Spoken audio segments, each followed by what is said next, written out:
G'day again, viewers. I'm here with Eva, and we want to have a bit of a talk spurred by an article that was in The Age recently, an opinion piece about the sex industry, prostitution specifically, because in Victoria and in other parts of Australia, prostitution is legal, and this person was arguing it shouldn't be because she says, well, it hasn't stopped abuse. Legalising prostitution hasn't stopped abuse, so therefore make it illegal again. What was your initial thoughts to that, Eva? Look, my first reaction was, what the fuck? Like, to be honest, that was my first initial reaction when I read this piece.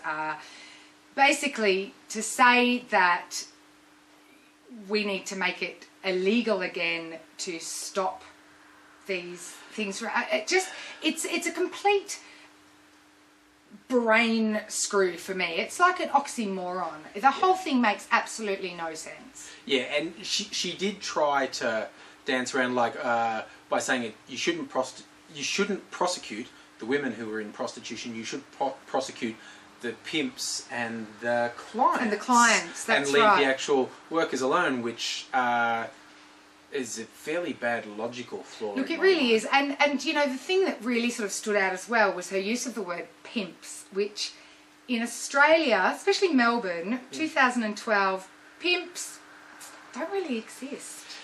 Like, yeah. You know, you do have a few, and you do have some of these illegal tradings going on, which are terrible. They really are terrible, and they're terrible because they're illegal, because they're not being regulated. And I would go out on a limb with the people who run illegal operations when you can run it legally, prosecute them doubly, triply hard. Particularly the worst of the worst, the traffickers, particularly with the women from Asia. Yes. Lock them away for a really long time. But going around and trying to, you know, prosecute the clients or the people that run the agencies or the brothels, or even, I mean, so many of the women who work these days work privately on their own. They're their own pimps. So in one sense, you want to prosecute them, but protect them. Yeah, and we saw, because via Twitter we know a lot of people who work in various aspects of the sex industry, and golly gosh, they were angry. Yeah. Yeah, the main thing that people were angry about is the fact that this woman who wrote this piece, did not talk, to what we can tell, a single sex worker.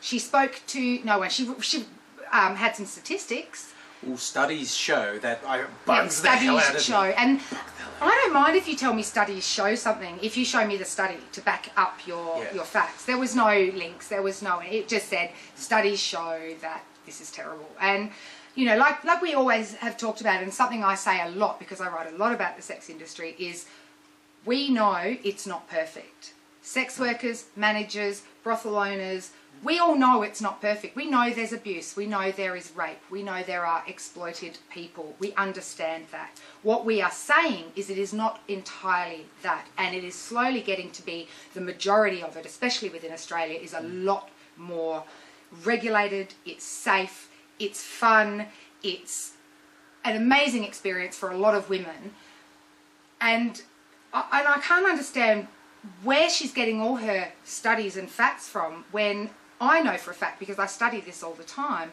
it's just not what she says. Yeah, because making these broad statements like women who work in prostitution are exploited. A significant number of them wish they could get out. And she used the term prostituted women. Oh, she was very into emotive language, actually. She refused to refer to sex workers. She referred to prostituted women. She said, she's saying they have no power.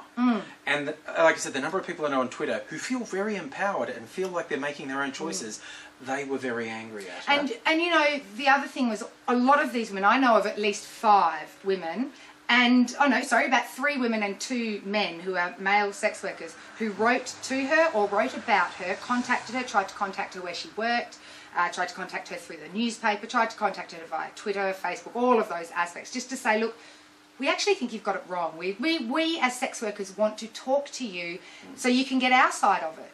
And from my knowledge, she hasn't responded to any of them. It was hard for me to avoid the things she kept saying about, you know, the women felt exploited. They wish they could get out. I feel that way about my job, and it's a cushy office job.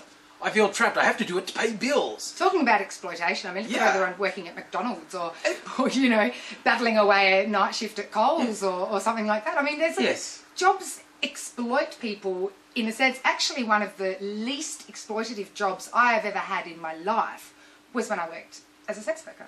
And her arguments to me were logically insupportable as well. She said, legalisation didn't work because there's still exploitation, so make it illegal again. So wait, it's not an abstract concept. We had a world where it was illegal and we could see what happened then, and we have a world where it's legal and we can see what happens then.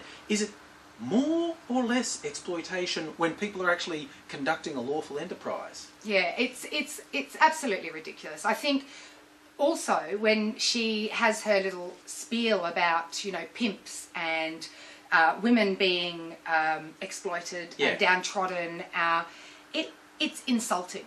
It is absolutely insulting to any woman who is a legal, practicing, registered sex worker. That really came across in the responses I was seeing online. A lot of women felt really insulted, really belittled. And men as well, men who work in the sex industry and men who use the services of sex workers. Yeah. And then men and women who are friends of sex workers and who know that this woman just really seems to have no idea. It was very hard to avoid feeling like the thing she has a problem with is the sex. She kept trying to say, oh, I'm sex positive. I mean, but it's like, it really seems like the sex bit is what's giving you a hard time. The fact that people are paying for sex, which, you know, it's an interesting concept, people paying for sex. I understand that it can be a little bit hard for some people to understand, especially if they have sex on tap at home, especially if they are either very sexually active and have a lot of sex or aren't too fussed either way. Yeah. You know, you can think, well, why would anyone want to pay for it? You know, you're not the only people in the world, and there's a lot of people out there that are lonely, that are horny, that are, you know, all sorts of reasons why people call sex workers. Yeah, so while, you know, you can say as a true thing, there is exploitation in the sex industry, bad things happen. Yeah. Doing that to a broad brushstroke of therefore make it all illegal, that just doesn't seem like it's helping anyone. No. Doesn't seem realistic. It's absolutely unrealistic. I mean, you just have to look at studies at, you know, the studies show, but no, they really do show that in the last, you know, however long that sex work has been legal in certain states, that the number of rapes, the number of incidents of violence, of you know, attacks, of things like that, that, you know, are awful, have really gone down. They've gone down because there's control and there's systems in place. You know, like, for example, say I was at work and I was attacked at work. As a legal licensed sex worker, I have every right to go to my local police station and say, I was attacked, this happened. And I have all the recourse in the world. If I'm working in an illegal business as an illegal worker with an illegal everything and I'm attacked, it's a lot harder for me to get any kind of, you know, recourse. Because you incriminate yourself. Because I'm incriminating myself. You know, it's just, in this day and age where we're trying to tell people, you know, you need to speak up about things and you need to, you know, be open-minded about things. I can't believe that in 2012, a woman who calls herself a feminist is begrudging so many women a lifestyle, a work choice, all these sort of things because she finds it a little bit off-putting. Yeah.